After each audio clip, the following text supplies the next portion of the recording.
projeye iştirak edip kendilerini geliştiriyorlar. Eksiklerimiz var mı Ortaköy'de? Var. Biz Tarım Ticaret Merkezi'nin yanında yeni talepler doğrultusunda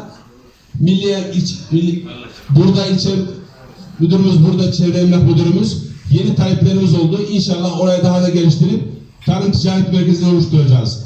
Ama ben yakından biliyorum ve takip ediyorum. Sayın Valimizin himayelerinde belediye başkanımızın gayretli çalışmalarıyla Kaymakam Beyimizin de hakikaten konuya önem vermesinden dolayı organize bölgemiz çok kısa bir zaman içerisinde inşallah onaylanacak ve Ortaköy ilçemizin hak ettiği sanayici değerine kavuşacaktır. Şu anda üretim yapan süt ve süt ürünlerindeki imalat yapan buradaki fabrikatörlerimizin bazı sıkıntıları var. Ama organize bölgesinin gelişmesiyle birlikte inşallah bu da bitecek. Sayın Valim, en önemli sıkıntılarımızdan birisi arıtma sıkıntısı.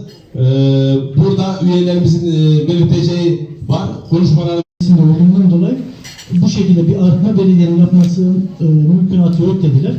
Ama bunun haricindeki bütün noktalarda inşallah belediyemizin bütün imkanlarıyla çözebileceğimiz her konuda destek olacağız. Ben tekrardan bütün katılımcılara ve siz görmemiz ve birbirimizden enerji almamız diye düşünüyorum. Değerli Ortaköy'lüler, Ortaköy gerçekten en çok fabrikası bulunan ilçelerimizden birisi ve üreten bir ilçemiz. Ve artık 21. ve 22. yüzyılda üretmeyen bir toplumun ayakta kalması mümkün değil. Aşağıdan inanılmaz bir dip dalga geliyor. Bakış açısı farklı, algıları farklı, düşünce tarzları farklı olan, dayatmayı hiçbir şekilde kabul etmeyen, sadece ikna edebildiğiniz zaman sizlerle aynı ortamı, aynı fikri paylaşan bir nesil, bir gençlik geliyor. Eğer biz bu nesli ve gençliği anlayamazsak, anlamlandıramazsak, bizimle onlar arasındaki bağ kopma noktasına gelir ve biz bu çocuklarımızı kaybederiz. Onun için bizim şöyle bir düşünce tasavvuruna ihtiyacımız var. Zaman geriye doğru değil, ileriye doğru akıyor.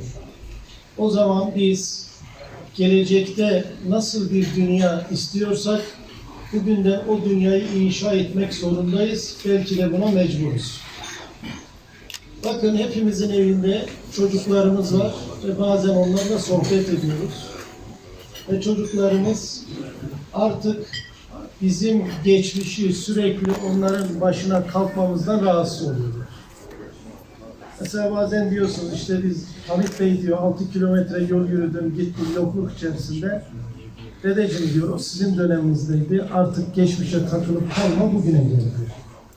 Şimdi o zaman biz bugün yapmamız gereken şudur. Bir insan tek başına bir şey ifade etmiyor olabilir. Ama kolektif şu, kolektif bilinç, birlikte hareket etme kültürü, aidiyet duygusu sizin önünüzdeki bütün engelleri aşıyor ve aşabilir. Şimdi Aksaray, jeopolitik durumu açısından baktığınız zaman Türkiye'nin tam ortasında bir şehrimiz. Anadolu şehri, Selçuklu şehri olan Aksaray'ımız potansiyeli çok yüksek. İnsanları irfan sahibi, ilim sahibi insanlar. Bizim hep birlikte bu şehre olan vefa borcumuzu ödememiz gerekiyor. Ortaköylü hemşehrilerim beraber el birliğiyle şehrimizin de değerlerini yücelteceğiz.